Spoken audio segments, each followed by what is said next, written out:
What's going on, y'all? Man, Shawn Layden's been at it lately, huh? Okay, so I'm going to be approaching this video a little bit different than the last one I did.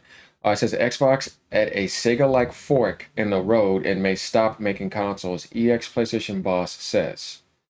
Shawn Layden's such a character, isn't he? I don't think their hardware offering is persuasive enough to make up the ground they've lost. Well, here's my thing with that, and we're going to get right to that. Here's the thing. A lot of people have been wondering if Microsoft was going to exit out. By saying that they think the next console is their last console because they don't think that they're going to keep playing that game. But then I remember Phil Spencer saying that he wants to keep making consoles up into the 2030 era.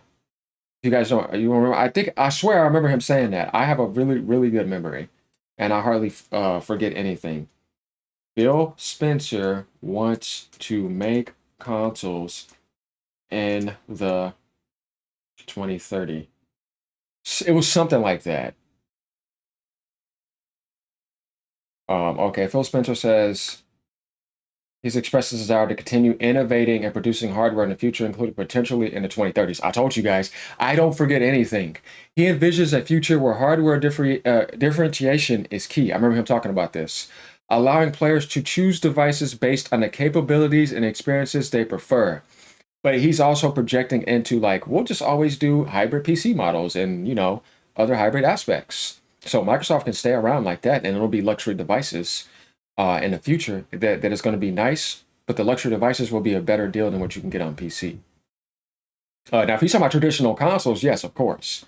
You know what I mean? But I think what Layden is saying is that he just sees Microsoft being a massive third party publisher. That is Nadalia's pure goal. That's what he wants, of course. I think the Xbox side still wants to do the hardware stuff. And because it's luxury and he's not going to lose money, he's okay with that. But there'll be some type of deal to still make up for that. And I think Microsoft's going to do that. So there's a lot for that. That's why I had to cover that because I'm like, I know that Phil Spencer, that's what he wants. I think Nadalia still allows him to make hardware. I don't think Nadalia cares about making any more hardware. I think what Nadalia cares about is what Layden is saying. Peer, profit, third party, massive expansion. And then like, the Xbox team is like, come on, we could just do this though. You know what I mean? Because it's not costing, I think that there's some reasonable agreements with that. Because to me, I don't think Nadalia will push for any other hardware ever again after that. That's just me though. And I think a lot of people can attest for that. So I think the Phil Spencer's fighting for the Xbox stuff like that in a way, and he's doing that because that's the only way he can go. Just saying. Former PlayStation boss Shawn Layden has said that he believes Microsoft is at a fork in the road and is questioning whether the company will keep releasing consoles. Speaking to G Business, Layden said that there will certainly be more console generations to come. Mm-hmm. Guys, I'm telling you, they're not going away even in the 2030 later. You're going to see them in the 2040 if they can. Definitely Nintendo for sure, and Sony as well.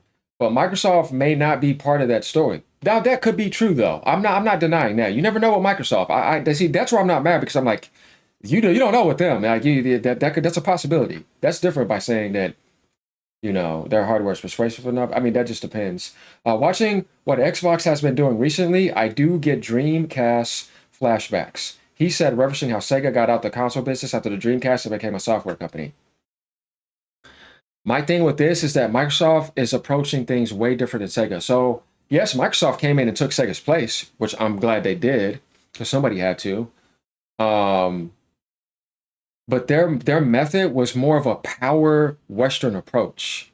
Sega is they're Japanese, you know what I mean? They came at Nintendo kind of like the similar approach. I'm running my hardware and I'm creating a whole bunch of games right off the bat. And they're different. And Sega sucked at marketing. And they made some mistakes that they shouldn't have made. That was the closest I've ever seen anybody ever get Nintendo's face though, like in the 90s. Like who could come with their own hardware and can compete and develop their own games and run their device with their own development and say, let's compete. You know what I mean? Was there some copies? Sure, but Sega was still creative though. Like that's one thing I miss about them. When Sega left, there was a piece of the gaming heart of me that they took. You know what I mean? Because it's like that's a part of gaming to me that is, I don't know. They were to me an important pillar in the '90s, and I don't think you can replace them because when somebody is truly innovative and creative like that, you're not replacing them. You're just hoping to find something else that is truly innovative and creative. But they got that unique imprint. Everybody knows Nintendo's like that too. There's just some certain ones that you can't replace them. Mm-mm. They're not copycats. They're very, very. high quality and the real deal. But you know, marketing,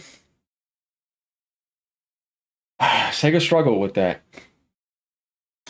And Mark Cerny was with them back then, which is funny. I don't. If you guys, the newer guys, he was at PlayStation. If y'all modern into that, he used to be with Sega, and everything was custom coded back then too.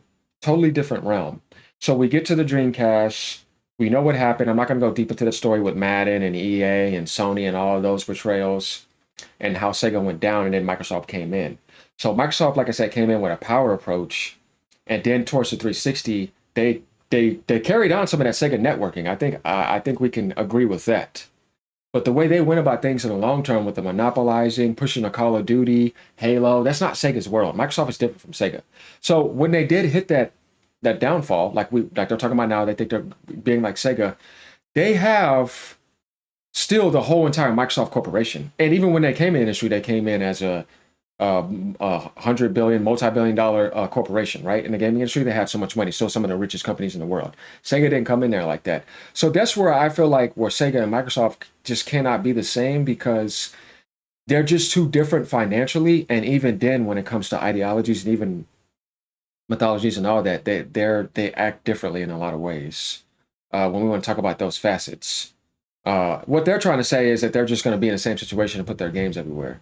But Microsoft is not 100% like that because they have the opportunity to still make hardware and grab a bunch of money and monopolize after. That's what I'm saying. That doesn't make them the same to me. That's where I feel like that's where it can't fully sync like that. And I get what people were trying to say, but to me, it's like, no, because there's too much money. So that's my thing. If Microsoft were to get out of the console making business, that would indeed be big news, and it would be unexpected given Microsoft just recently signed a multi-year deal with AMD for future hardware. Yeah, because they're going to make a lot of OEM models. Microsoft and AMD will work together to co-engineer silicon across a portfolio device. Oh yeah, that's what Sarah Bond said. I remember that. Bond has said in the past that the next generation Xbox will focus on delivering the biggest technological leap.